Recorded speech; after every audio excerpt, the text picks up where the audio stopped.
Supreme court तय करेगा क्या एनआई एक्ट की शिकायत विचारणीय है यदि चेक 20,000 रुपये से अधिक नकद ऋण कैश डेट के लिए जारी किया गया हो। आरएस 20,000 से अधिक के कैश लोन के भुगतान के लिए जारी किया गया। एनआई एक्ट के तहत कानूनी रूप से लागू करने योग्य लोन है या नहीं। Background of the case.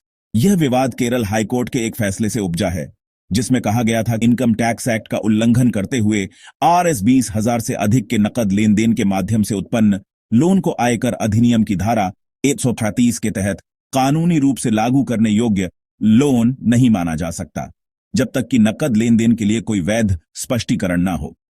High court के समक्ष प्रस्तुत मामले में अभियुक्त ने ऐसे नकद लोन के भुगतान के लिए एक चेक जारी किया था। जब चेक बाउंस हो गया तो शिकायतकर्ता ने एनआई एक्ट के तहत कार्यवाही शुरू की।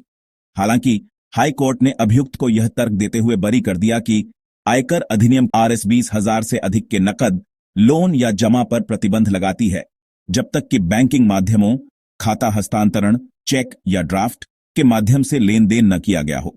इसलिए ऐसे अवैध नकद लेन देन से उत्पन्न ऋणों को एनआई एक्ट के माध्यम से लागू नहीं किया जा सकता है जब तक कि शिकायतकर्ता धारा 275 BIT के तहत एक वैध स्पष्टीकरण नहीं दिखाता है।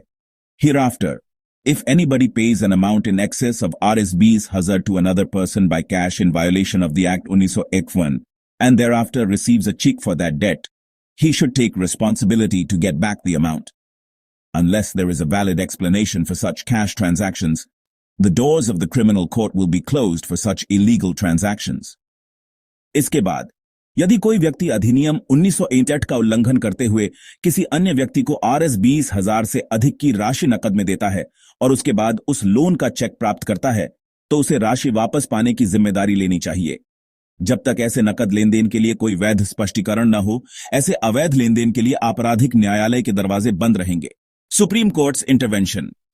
इस निर्णय से व्यथित होकर शिकायतकर्ता ने विशेष अनुमति याचिका SLP के माध्यम से सर्वोच्च न्यायालय का दरवाजा खटखटाया। याचिकाकर्ता की मुख्य दलीलों में शामिल थे प्रतिबंध मुख्य रूप से लोन या जमा को नकद स्वीकार करने वाले व्यक्ति पर है, न कि धन प्रदान करने वाले लोन दाता पर। इसलिए लोन दाता को वसूली के अधिकार से वंचित करके दंडित नहीं किया जाना चाहिए। पेनल्टी वेसिस एक्सटिंग्विशमेंट ऑफ डेब्ट धारा 280 SS का उल्लंघन करने पर आयकर अधिनियम के तहत दंड का प्रावधान है।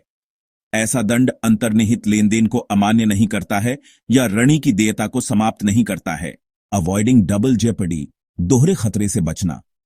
यदि कोई व्यक्ति धारा 251 SS के उल्लंघन के लिए आयकर अधिनियम के तहत पहले से ही दंड का सामना कर रहा है तो उसे एनआई अधिनियम के तहत उपचार से वंचित करना दूसरी सजा के समान होगा, जो दोहरे खतरे के विरुद्ध संवैधानिक संरक्षण का उल्लंघन है।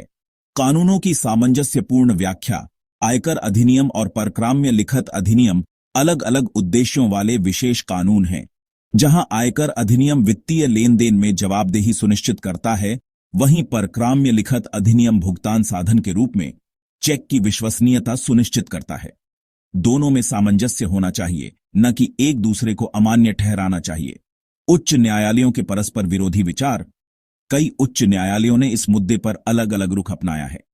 कुछ न्यायालयों ने चेक अनादर की शिकायतों को स्वीकार किया है, भले ही मूल लोन आरएस 20,000 से अधिक के नकद लोन से उत्पन्न हुआ हो, जबकि अन्य ने ऐसी शिकायतों पर रोक लगा दी है। इसलिए इस भ्रम को दूर करने के लिए सर्वोच्च न्यायालय का एक आधिकारिक निर्णय आवश्यक है।